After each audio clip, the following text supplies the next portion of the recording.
C'était la deuxième personne qui avait découragé David. C'est la deuxième personne qui voulait arrêter David à aller faire ce que Dieu lui envoyait à faire.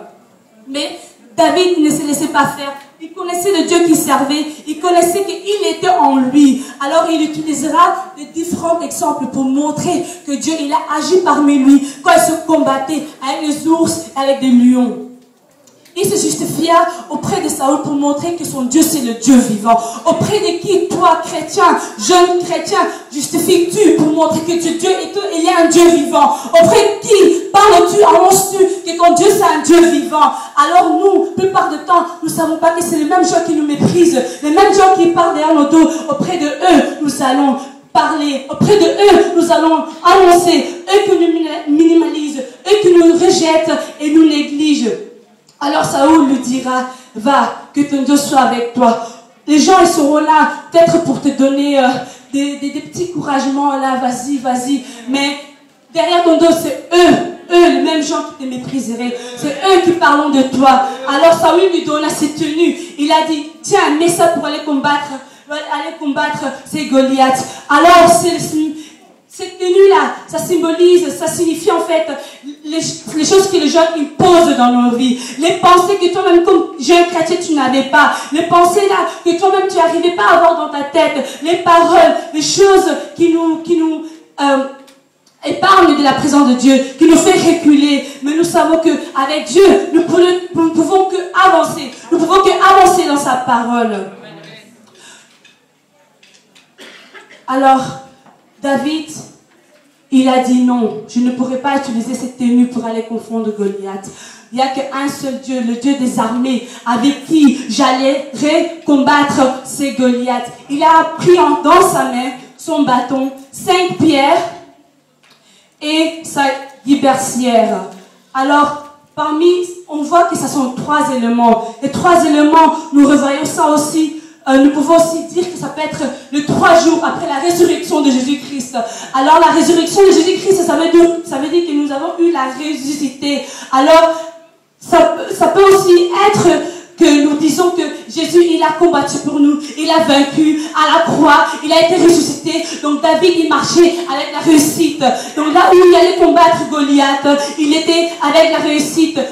Pour nous les jeunes qui servent l'Éternel, nous avons la parole, nous avons la connaissance et nous avons la prière. Alors la parole, ça fait en nous le fait que nous avons la connaissance, parce que la Bible nous dit que nos peuples périssent par la manque de connaissance. Nous devons avoir la parole en nous, nous devons avoir la connaissance et la prière pour pouvoir confondre tous nos ennemis. Comme David, il a confondu Goliath. Goliath, il était en montagne, il était une barre pour le peuple d'Israël. Alors, il faisait reculer le peuple d'Israël. Mais je te dis, ce soir, que ton montagne là, ça va être détruit au nom de Jésus-Christ. Disons Amen.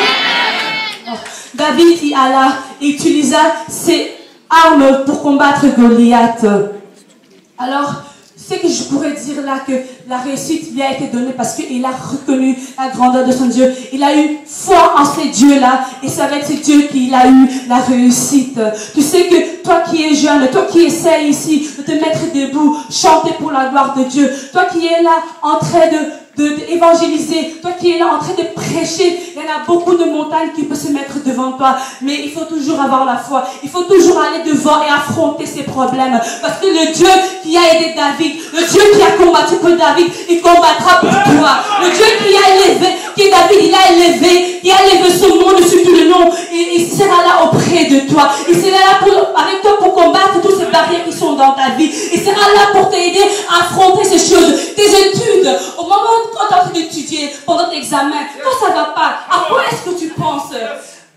Tu prends même le moment de prendre la parole qui nous a été donnée, la Bible. Tu sais que ça coûte plus moins cher que des fois le jeu qu'on achète. Hein? Tu prends la parole, tu mets ça au travail, tu pries. Et la connaissance, tu commences à prier à ce Dieu. Tu lui dis, Père éternel, c'est toi qui m'as connu avant que je sois dans la ventre de mon mère. C'est toi qui m'as établi, c'est toi qui m'as mis ici dans ce monde. Je sais que à ton nom, je vais réussir. Parce qu'il y a des gens qui ne croient pas en Dieu, ils réussissent. Pourquoi moi est-ce que je ne pourrais pas réussir? Tu te mets à genoux, tu commences à prier. Même chose, quand tu es là, tu sers le Dieu. Il y a des gens qui sont là pour te freiner. Oh, mais toi, tu es jeune, qu'est-ce que tu fais à l'église? Viens, on va s'amuser. Tu dis non, je sais le Dieu que je sers, c'est l'Éternel des armées. Il s'élèvera au dernier dans ma vie. Il sera toujours le premier. Ne te laisse pas mépriser. Va toujours par l'avance. Avance, ne recule pas. Ne recule pas, bien-aimé dans le Seigneur. Tu sais que il y avait un moment dans ma vie, j'avais des amis. Mais la façon que mes amis me voyaient, ils me demandaient pourquoi toi tu sors jamais, pourquoi tu viens jamais avec nous en bois, des choses comme ça. Je dis que je ne veux pas être orgueilleux, mais cela, ça me fait rien, ça me fait rien. Oh toi, maman pasteur, vas-y, va là-bas. Je fais, si tu m'appelles comme ça, c'est juste pour la gloire de Dieu, parce que je sais le Dieu que je sers, c'est un Dieu vivant. Et tout ce que je ferai, parce que le pote là, tu peux rentrer le lendemain quand tu sors à 5 heures, que quand tu étais. Mais quand tu es à l'église, tu sors avec quelque chose de la part de l'Éternel.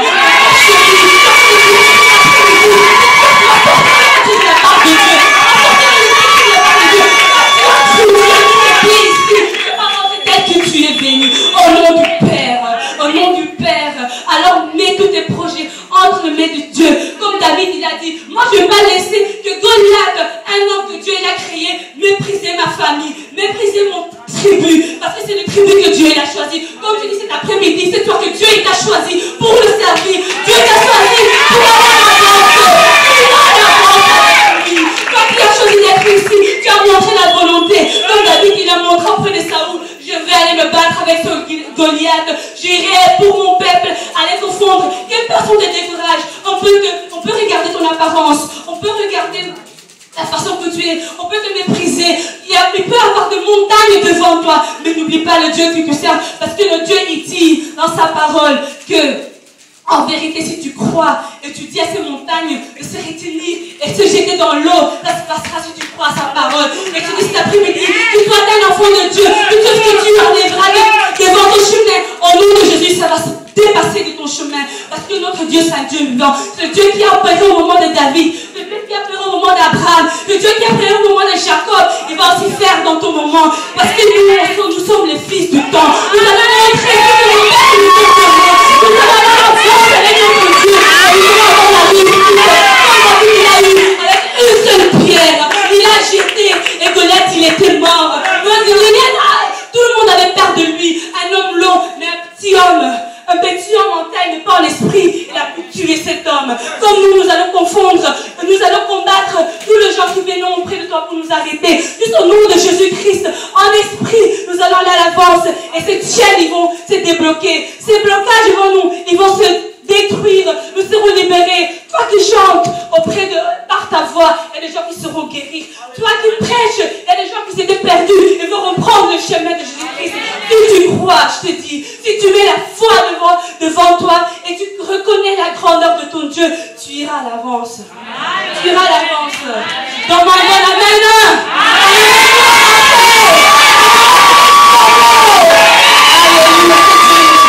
Merveilleux. Ça fait du bien. Hein. Ça fait du bien de prêcher devant les grands, tu vois. Et qui se mettent debout parce que ça veut dire qu'il sait qu'il nous apprend. Ce que Dieu a fait en nous, c'est que sa grâce. C'est que sa grâce, franchement. Parce qu'il y en a beaucoup. Regarde dans ta vie depuis que tu as grandi. Tu pouvais prendre beaucoup de chemins, mais tu te retrouves ici à chanter, à modérer, à évangéliser. Regarde comment ta vie est en train d'avancer. Il y en a beaucoup qui ont échoué. Hein. Quand tu es là, tu te retrouves à l'école, à l'université. Il y en a beaucoup qui font que doubler. Pourquoi tu as mis Dieu devant? Des fois, tu étais là, mais non, j'arrive pas à combiner les choses. Mais ton Dieu, il sait que tu es, il connaît tes capacités. Il a été toujours auprès de toi. Il a toujours été auprès de toi. Donc laisse personne te dire que tu ne peux pas. Parce que tu peux avec le nom de Jésus-Christ.